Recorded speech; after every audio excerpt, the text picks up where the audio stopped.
Bom, professor, vamos falar sobre vigor. A semente de soja, ela vai perder vigor mais fácil e as sementes esverdeadas, mais ainda. Isso é uma coisa complexa, né, gente? A questão do vigor é o seguinte: vamos falar da maneira mais simples do que é vigor. A capacidade de formar uma plântula numa condição adversa. Tem mil e um, estou exagerando, né? Mas existem vários conceitos de vigor. E esse é o que eu mais uso, eu acho que é o mais fácil da percepção, não é? Formar uma plântula numa condição adversa. E aí tem um detalhe: se a gente pegar as variações de espécies, e a gente, como estuda isso há algum tempinho, e às vezes a gente quer mudar o que já foi feito. Antigamente se estudava vigor assim, Stefanel. Pegava dois lotes de semente do sementeiro, com duas variações de vigor, e plantava lado a lado, dizia, ó, se tu plantar isso, tu ganha isso, se tu plantar esse, tu ganha outra quantidade. Nós começamos a fazer diferente, onde nós pegávamos a semente e estragávamos a semente. E aí, quando a gente começa a fazer isso, o que nos chama a atenção? Às vezes, nós tínhamos uma semente com 90% de vigor e nós deixávamos a 32 graus e 90% de umidade, não é? Citando mais uma vez o trabalho da Andrea Caverzan, e ela saía de 90% de vigor e ia para 48%. E seguia legalmente ainda sendo semente, sobrando ainda percentuais de germinação. E quando nós plantávamos, nós tínhamos surpresas de variação de 20, o máximo que chegamos a observar, até 42 sacas a menos. E aí entra a questão. A gente já sabe alguns detalhamentos, tem um trabalho defendido neste ano, do Luciano Eboni, trabalho muito, um aprofundamento muito grande do ponto de vista de aonde a semente de soja está. Mas o que nos chama a atenção é essa exposição nessa temperatura e umidade que eu estou comentando com vocês, não é 32 graus, 90 de umidade, existem algumas cultivares que elas estragam, saem de 90 de vigor para 48 em 7 dias, 8 dias, 9 dias, 11 dias. Então, isso pode ser um transporte e armazenagem, isso pode ser uma semeadura numa condição mal posicionada, como o Gia comentou. Às vezes eu vejo alguns locais do Brasil sementes que ficam no solo 20 dias, por uma diversidade, temperatura baixa, por exemplo. Então, essas variações têm um custo considerável. E a soja é tão fantástica que tu vai avaliar essa semente com 90 de vigor e a com 48, a quantidade de proteína que tu tem dentro dela e óleo é a mesma. Ela estraga por outros aspectos. E aí a gente entraria na bioquímica e outras coisas do estresse oxidativo, etc., que não é tanto o nosso foco. Mas, enfim, se nós compararmos soja, milho e trigo, soja tem uma facilidade considerável de perder vigor. Então, nós temos que ter um cuidado muito grande com essa ideia de transportar, armazenar e colocar no solo no momento adequado. Muito bem, muito bem. Já tem algum comentário? Sem sombra de dúvida, né? Eu diria que há 3 anos atrás, 4 anos, não se falava em vigor de sementes, né, de soja principalmente. Esse é um tema relativamente novo, pensando em agricultura, que é uma safra por ano, então faz só 4 safras que nós estamos falando de vigor de semente, mas é um tema que evoluiu muito e que ele trouxe uma excepcional necessidade de evolução para o produtor de semente. Porque o usuário começou a demandar não só germinação, que era o normal feito, mas também vigor, né? A germinação é a capacidade de se estabelecer numa condição normal e o vigor em condição adversa. Ou seja, por demanda do consumidor, foi necessário o sistema, o produtor de semente, né, se reestruturar e ter condições de ofertar ao mercado essa semente que o agricultor buscava, né? Então, sem dúvida, a condição de vigor de semente, ela ganhou muito peso nos últimos anos e, com certeza, ela deve ser muito bem considerada, e a soja é uma planta de vida curta, né? Então, sem dúvida, ela estraga muito facilmente. Então, Jean, fala para nós, então, um pouquinho sobre o panorama da taxa de uso de sementes. Comenta aí para nós.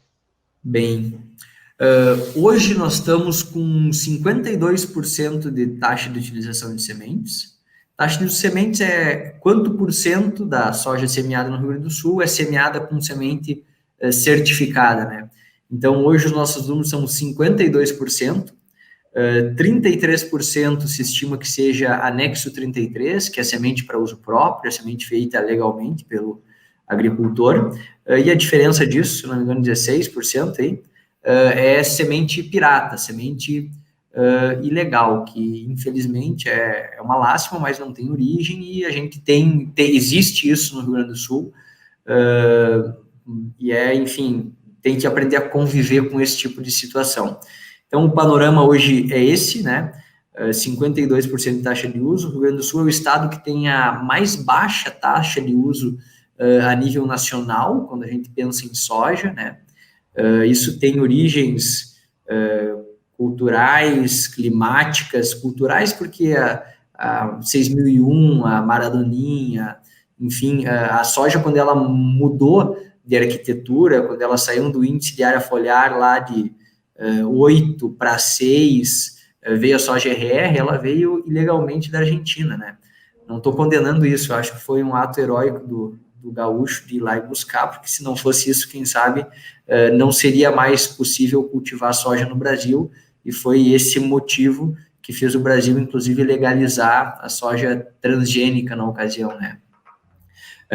Mas bem, mudou então toda essa arquitetura de planta, a forma que a semente né?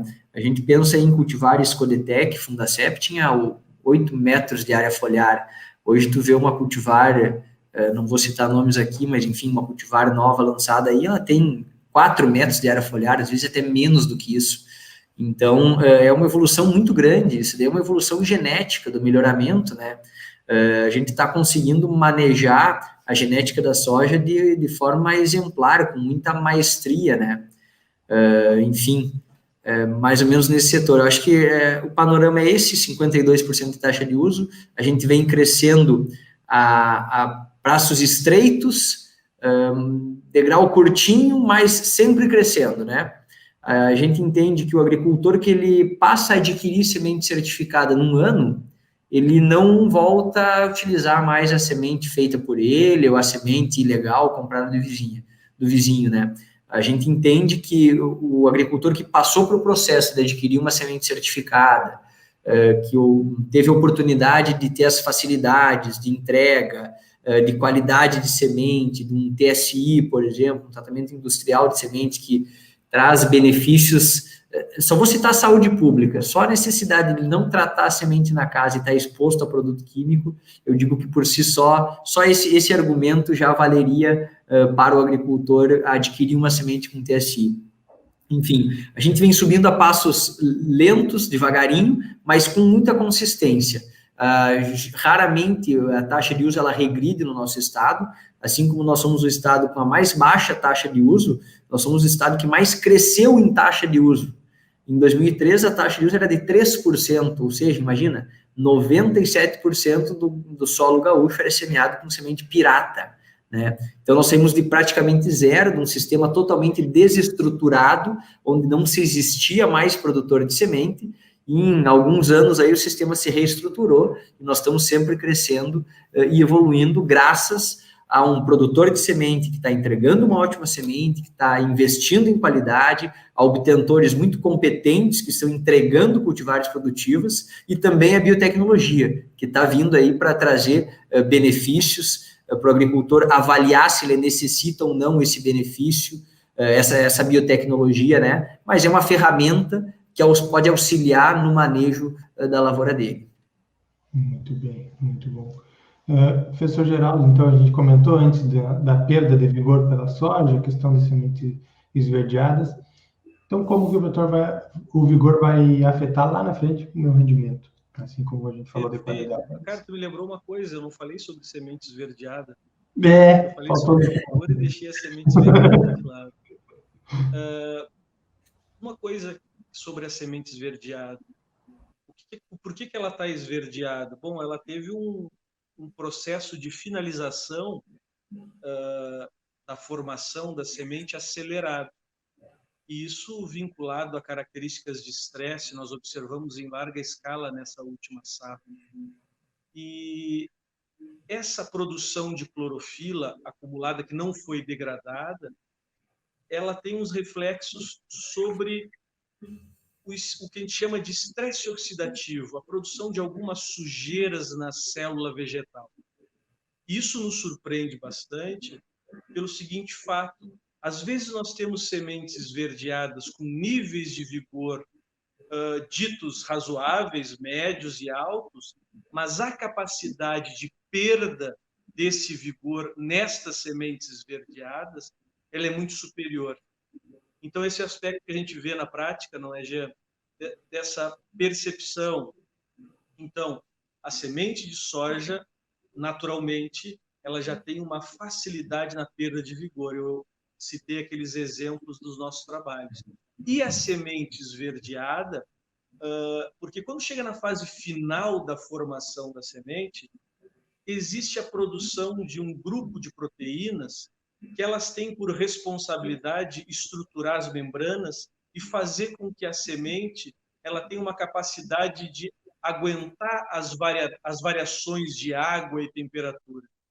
E como essa semente ela foi feita, entre aspas, no campo às pressas, esse processo desse acúmulo se dá em menor escala. E, além disso, ela tem essa clorofila que, em um determinado estado, ela vira uma espécie reativa de oxigênio. E isso é sujeira para a célula vegetal. Resumindo, ela tem uma característica de perder o vigor mais facilmente. Então, esse é um alerta importante. Uma coisa que o Gia comentou, falando sobre o histórico, não é? Um passado de 96% de uso de semente bolsa branca e chegamos numa realidade aí atual de 52% aproximadamente. O que eu vejo que me chama a atenção é o aspecto do produtor. Quando ele tem essa semente feita em casa, eu já dei inúmeras palestras onde chegou no final, o produtor me chama e mostra um laudo, já. Olha aqui, ó, essa semente eu posso plantar, né? 87 de vigor. Opa, claro que sim. Aí eu pergunto para ele, tu vai plantar amanhã? Não, né, professor? Falta ainda 3 meses, né? Então, assim, ó, dentro desse cenário, é aquilo que ele salvou, né? E aquela percepção. E esse é um detalhe importante da logística da cadeia. Além da questão da semente boa, o processo de armazenar ou se organizar. Outra coisa que eu percebo também, já na prática, é quando o produtor ele vai para a semente de qualidade, ele acaba ficando mais caprichoso nos outros processos como um todo. Porque ele viu que ele deu um salto de tecnologia e aí ele se torna mais responsável do ponto de vista de capricho como um todo, não é? Então, eu acho que quando tu avança nesse sentido, tem vários avanços importantes. E uma das coisas também que me levou a me interessar a estudar a qualidade de semente era a arquitetura. Porque eu vi aquele cara que salvou semente, ele tinha que colocar 12 plantas nascidas num metro linear, e ele forçava e colocava 2, 3 a mais, porque ele não sabia o que tinha na mão, e aí criava mais variações, mais problemas de crescimento, e a conta ficava mais alta ainda. Perfeito, professor. E agora lembrei de uma situação aqui. Se o agricultor utilizar semente com 93% de germinação, num cenário hipotético que ele quer que sobre 13 plantas na linha, ele precisa largar 14 sementes por metro linear. E vai sobrar 13, 93% de germinação. Se ele utilizar uma semente de 81 de germinação, que é 12 pontos percentuais abaixo, não parece muito, ele vai ter que largar 16 sementes. Não parece muito, 14 para 16, eu largo 2 a mais. Agora a questão é que ele vai perder 3 sementes no método linear, que não vão germinar. E com 93 ele vai perder só uma. Ou seja, ele vai ter 3 vezes mais falhas na lavoura dele, ele vai ter 3 vezes espaço sem estar preenchido, né? Então, isso é decisivo para o arranjo de plantas que ele está pensando, para a composição da lavoura dele, né? Então, às vezes, variações pequenas, que parecem sutis, poxa, mas 93, por isso que eu digo, você tem que usar a melhor semente disponível no mercado, comprar a melhor semente que o dinheiro possa comprar. No insumo semente não se popa, né? Ela impacta em menos de 10% do custo de produção e, sem dúvida, é o insumo mais decisivo na tua lavoura. Então, não é nesse insumo que você deve poupar dinheiro, né? É nesse insumo que você deve investir. Não se deve discutir quanto a semente custa. Vamos discutir quanto ela vale. Pensa quanto vale uma semente e que ela vai gerar uma planta e que essa planta vai gerar toda a tua produção. 10 nós, 3 vagens por nós, 3 grãos por vagem. É dali que vai sair o teu rendimento. Então, a gente precisa mudar a ótica. Não discutir quanto custa a semente. Vamos pensar quanto ela vale. E aí vamos aportar esse valor para nós ter a melhor semente.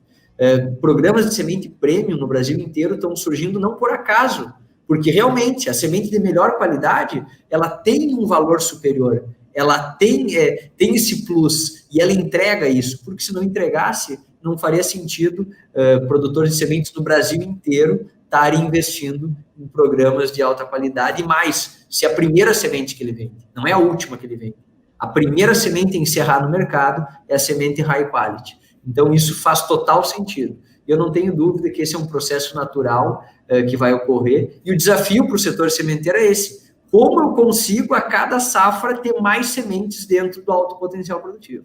Dentro da melhor qualidade possível, né? Esse é o nosso desafio como produtor de semente. Porque é isso que a gente entende que o mercado vai buscar.